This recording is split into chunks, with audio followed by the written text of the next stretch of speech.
Hey, this is Professor Brown with this week's agricultural latest ag news. Quick takeaway, what went on this week? Two big things. First of all, the World Trade Court finally handed down its decision regarding the USA country of origin labeling regulations. USA lost big time. Canada and Mexico were awarded $1 billion in retaliatory tariffs for to compensate for the losses of the cool legislation. That means that the cool laws in the USA are now dead. The U.S. House of Representatives had already passed a standalone bill last summer that repealed cool laws.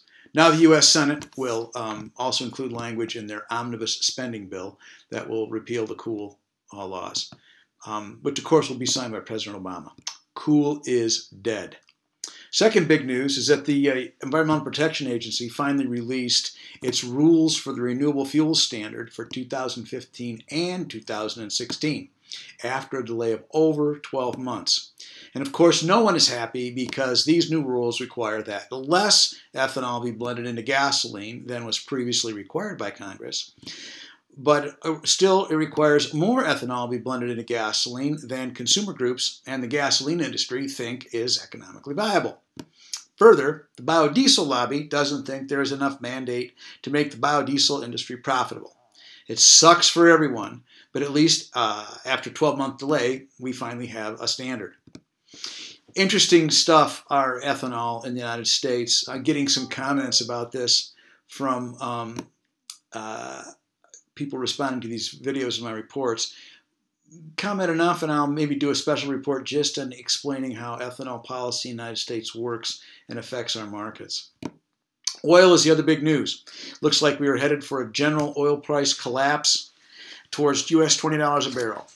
Just 1 year ago, a few brave souls were predicting this, but of course these poor souls were subjected to vicious ridicule in the financial press. Today, even the major banks, like JP Morgan, are calling for a $20 per barrel bottom in this market. And the U.S. shale industry has not curbed production or drilling by any measure that equates to the same drop in price. Oil is going to get cheaper, and cheap oil means cheap corn and soybeans, which then turns into cheap meat and milk. Crop prices traded sideways this week, and cattle prices were slightly lower than last week. Slaughter weights remain high for both beef and pork, which means we have lots of extra meat on the market competing for the consumer's dollar. One interesting report from CattleFax this week showed that beef heifer and cow slaughter was down significantly from last year. This translates into more heifers retained on the farm for breeding purposes. CattleFax says that meat production will be down by 220 million pounds in 2015 because of heifer retention, but this will turn into an increase of 870 million pounds for 2016 when these heifers start to produce calves that will come to the market. Quick interpretation, meat's going to be off 250,000 pounds in 2015 and up almost 1 billion pounds in 2016. I know it's confusing. The January USDA report should clear up a lot of questions. Hey, that's it for this week. Feel free to email me or post questions, comments, or your blistering criticisms.